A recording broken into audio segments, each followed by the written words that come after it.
بسم الله الرحمن الرحیم. طالبانو د طلوع تلویزیون څخه خپور شوی منشور په اړه څه وویل. نن درته ښکلی ویډیو لرم، هیله ده تر پایه راسره پاتې شي او که زموږ چینل مو سبسکرایب کړی نه وي او غواړئ روزمره جالب معلومات وګورئ نو سهار میډیا چینل درسره سبسکرایب کړئ. پرون شپه طلوع تلویزیون یو منشور خپور کړی و چې یا تلویزیون وویل دا منشور طالبانو جوړ کړی دی چې طالبان کله په افغانستان کې حاکم شي نو دوی به په دې منشور سره مخ ته ځي.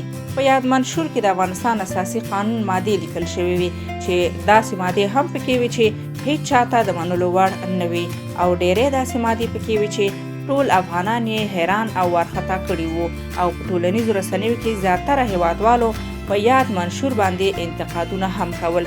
خو نن د طالبانو ویان ذبیح الله مجاهد وویل کوم منشور چې په ټولنیزو رسنیو کې خپور شوی دی دا د اسلامي اماراتو پورې هیڅ تړاو نه لري او دا یو زوړ منشور دی.